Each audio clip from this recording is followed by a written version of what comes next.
নমস্কার বন্ধুরা, এখন আমি সালোয়াতে সেকেন্ড ব্যাটালিয়নে কলকাতা পুলিশের ট্রেনিং করছি এবং এই ট্রেনিং সংক্রান্ত নানা প্রশ্নের উত্তর নিয়ে পার্ট 1 একটা ভিডিও করেছিলাম। পার্ট 1 থেকে তোমরা আবার অনেকেই কমেন্টে অনেক কিছু কোশ্চেন করেছো, তো সেই সমস্ত কোশ্চেনগুলোর উত্তর দিতে আমি পার্ট 2 ভিডিও নিয়ে আসলাম যে দাদা ট্রেনিং কত দিনের হয়। দেখো এখানে বলে রাখি, ট্রেনিং আমরা সাধারণত জানি 6 মাসের হয়, কিন্তু 6 মাস নয়, অ্যাকচুয়াল ট্রেনিং ওয়ার্কিং ডে হচ্ছে 102 দিন। 102 দিন হচ্ছে আমাদের মূলত ট্রেনিংটা হয়। এবার কথা হচ্ছে 102 দিন মানে তো প্রায় 3 থেকে 3.5 মাস, তাহলে 6 মাস কেন? দেখো এই 6 মাস এই কারণের জন্য, এর মাঝখানে অনেক ছুটি থাকে। যেমন প্রত্যেক মাসে 4টে রবিবার পাচ্ছ এবং 2টো শনিবার পাচ্ছ, তাহলে এখানেই তোমার অলরেডি 6 দিন কেটে গেল। এছাড়াও বিভিন্ন সরকারি ছুটিগুলো থাকে, বিভিন্ন অনুষ্ঠানের ছুটিগুলো থাকে, এইগুলো বাদ দিয়ে আবার অনেক সময় যে ভোটের ডিউটি পড়লে সেটা ওয়ার্কিং ডের মধ্যে ধরা হয় না, তাই এই ছুটিগুলো কিন্তু অনেকটা দিন চলে যায়। তাই এই 102 দিন ট্রেনিংটাই 6 মাস ধরে চলে। তো আশা করি প্রথম প্রশ্নের ডাউট ক্লিয়ার করতে পেরেছি। এবার প্রশ্ন করেছো যে অনেকে জানতে ইচ্ছে করে যে দাদা ট্রেনিংয়ে কি কাউকে বাদ দেওয়া হয়? দেখো, ট্রেনিংয়ে সাধারণত কাউকে বাদ দেওয়া হয় না, সবাইকে সব রকমভাবে চেষ্টা করে শেখানো হয়। বাদ দেওয়া হয় না, তবে পানিশমেন্ট দেওয়া হয়। ট্রেনিংয়ে কাউকেই বাদ দেওয়া হয় না, এটা কোনো অযথা ভয় থাকবে না মনের মধ্যে যে ট্রেনিংয়ে কেউ বাদ যায় না। এরপরে প্রশ্ন যেটা তোমাদের মনের মধ্যে থাকে যে দাদা মেস ভাড়া আমাদেরকে কত দিতে হয় পার মান্থ? দেখো আমি যেখানে আছি এখানে আমাকে প্রত্যেক মাসে 140 টাকা করে পার ডেতে, বললাম পার ডেতে হচ্ছে 140 টাকা করে দিতে হচ্ছে খাওয়া খরচে, যেহেতু প্রত্যেক দিন 3 বেলা করে খেতে দেওয়া হয় আর সন্ধ্যে চা বিস্কুট দেয়। তো তোমরা প্রত্যেকে বুঝতে পেরেছো, একটু তুলনামূলক একটু বেশি নেয়। পোস্টিং হয়ে গেলে ব্যাটালিয়নে থাকলে অতটা খরচ সাধারণত হয় না, তখন 2,500 থেকে 3,000-এর মধ্যে থেকে যাবে।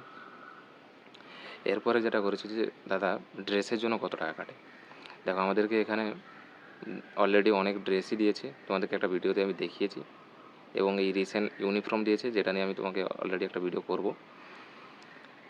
সেইগুলোর জন্য মোট আমাদেরকে 7,100 টাকা দিতে হবে ড্রেসের জন্য। এরপরে কথা হচ্ছে যেটা তোমরা অনেকেই প্রশ্ন করো যে দাদা জিপিএফ কাটা হয় নাকি? দেখো এখন ওগুলো কোনোটাই কাটবে না। তোমার পোস্টিং হওয়ার পর ব্যাটালিয়নে পোস্টিং হলে অলরেডি ওখান থেকে ফর্ম ফিল আপ করতে হয়, ন্যূনতম 6% জিপিএফ টাকা কাটতে হয়, এখন এটা কাটা হয় না। এরপর অনেকে প্রশ্ন করেছো যে দাদা তুমি যদি অন্য কোনো চাকরি পাও তখন কী করবে? দেখো যদি কেউ ট্রেনিং চলাকালীন চাকরি পায় এর থেকে হাই র্যাঙ্কের, সেম বেসিক পে হলে ছাড়বে না তোমাকে, এর থেকে যদি হাই র্যাঙ্কে তুমি চাকরি পাও তাহলে তোমাকে নিশ্চিতভাবে এখানে ছেড়ে দেবে। এরপর একটা প্রশ্ন থাকে যে দাদা পরীক্ষা যদি আমার এই ট্রেনিং চলাকালীন যদি কোনো পরীক্ষা পড়ে আমাকে কি ছাড়বে? দেখো এখানে আমাদেরকে বলা আছে যে তুমি 2টো পরীক্ষার জন্য একমাত্র যেতে পারবে, এক হচ্ছে WPSI আর একটা হচ্ছে WBC। এই 2টো পরীক্ষার জন্যই তুমি একমাত্র ছাড় পাবে। সে যতই তোমার ট্রেনিং থাকো ওই দিন তোমাকে, তার আগের দিন যেদিন পরীক্ষা থাকবে তার আগের দিন তোমাকে ছেড়ে দেওয়া হয়। এর জন্য NOC আমরা দিয়েছি WPSIর জন্য। এরপরে অনেকের কোয়েশ্চেন থাকে যে দাদা পানিশমেন্ট কী দেয়?